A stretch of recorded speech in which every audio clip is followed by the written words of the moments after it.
Hey everybody.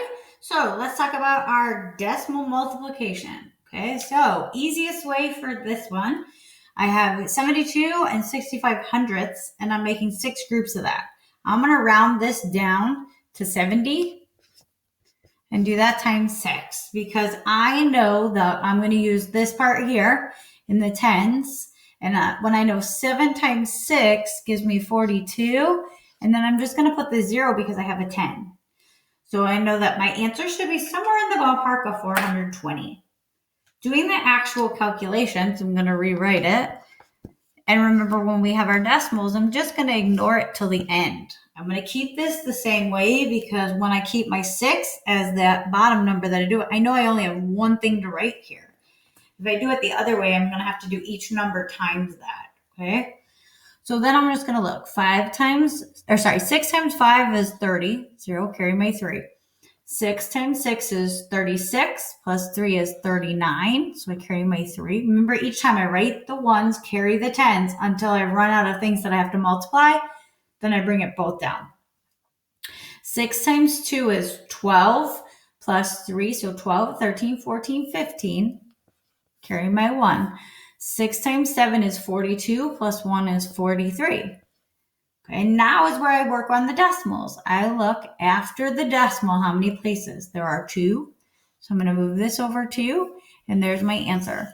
435 and 90 hundredths, which is pretty close to my 420. I know that it's more, but I knew it would be more because I rounded down here. Okay, let me know if you have questions on that. Okay, so I have my integer subtraction.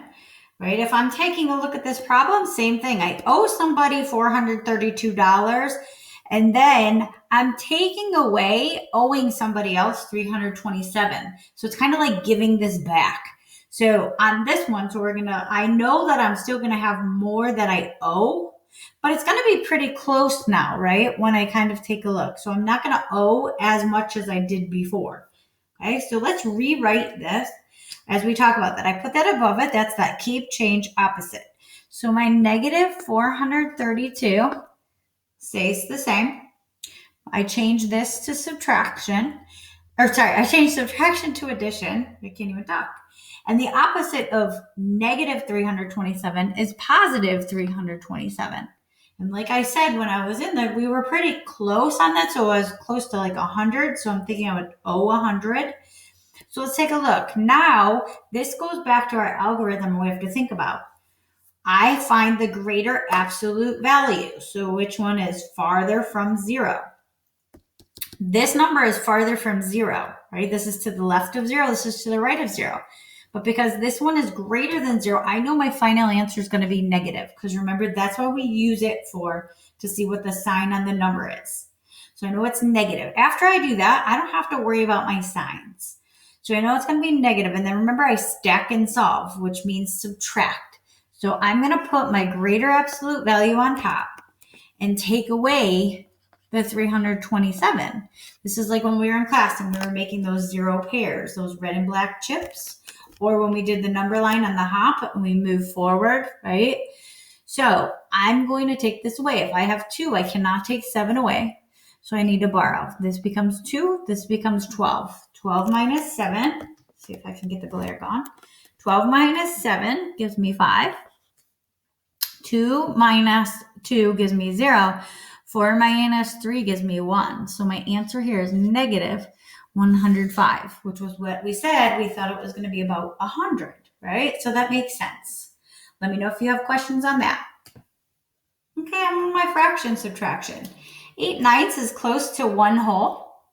And I'm taking away my 2/3, which is more than half, right? Because 1.5 is going to be half of 3. So it's more than that. We're not quite at 3, so we're somewhere in there. So this is probably going to be closer to like 1/4, or maybe even like 1/2, somewhere in there, okay? But I know that should be a good estimate for it. Okay, the nice part on this one, remember we need a common denominator. 3 is a factor of 9. So 9ths are going to be what I'm going to change my denominator to. We're going to be able to keep this first fraction the same, which is great. And then I'm going to look here. In order for me to change the 3 to 9, I multiplied by 3. So I need to multiply my numerator by the same thing. So 2 times 3 gives me 6. When I do this subtraction, and remember my denominator stays as 9, oops, back it up. And then 8 minus 6 gives me 2. 2 is an even number, 9 is an odd number. So this is going to be my lowest terms. And if I'm thinking about that, remember I said that it's probably going to be like 1/4 or, so this is going to make sense for that because half of 9 is 4.5. And I know I'm less than that. Okay. Okay, our mixed numbers. So we need to do an estimate first, right? So I know here, this one is a little bit, 7. Half of 7 is 3.5. So I'm a little more than half. So I'm going to round up. Remember, my estimates just help me to see where my answer should be around. And 2/3 is going to be more than half. So I'm going to round that up to 9 as well because I had my wholes and I'm adding almost a whole nother whole. And 4 times 9 gives me 36. So I know that my answer should be somewhere around that area. Okay, when I do the actual calculation, remember I need to change it to an improper fraction. So 7 times 3 is 21. And then we're going to add our 4. 21, 22, 23, 24, 25. Times, and then I'm going to have my 3 times 8 is 24, 25, 26 over 3. Okay, so again, not to freak out. It just looks bigger. You got this. Okay, so this I'm going to multiply across the top, across the bottom. I'm going to do my problem over here. I'm going to do it this way. I'm trying not to get such a glare. So I'm going to write that problem. But 6 times 5 is 30. Carry my 3. 6 times 2 is 12. Plus 3 is 15. I saved you the counting, right? When I look here, I'm going to do my 2. But because I moved over, I need to put a 0 as a placeholder. Can you see that? Sorry, I'm trying. 2 times 5 is 10. Carry my 1. 2 times 2 is 4. Plus 1 is 5. Okay. And then I add 0, 5, 6. So 650. So, okay, this is going to be 650 over 7 times 3 is 21. Oops, you can't even see. Okay. So I know when I'm taking a look at this, if this was 20 and I was going to 600, right? 2 times 3 gives me 6. And if this is 20, 20 times 30 would give me 600. Okay, so I know it's going to be 30 something here. So let's take a look. So we're going to be, this is the problem, 650 divided by 21. Whoops, you can't even see. Okay, well, hold on a second. Okay, so let's talk about what we were saying. If I do 3 groups in here, right, because I'm taking 65 and I'm breaking into groups of 21. 21 times 3, so I'll do this over here so you see what I'm doing. 3 times 1 is 3. 3 times 2 is 6. 63 is less than 65, so I know that's the right number of groups. 5 minus 3 is 2. This tells me as well, because when I have only 2 left over, that's less than what I was dividing by. Then I'm going to bring down my 0.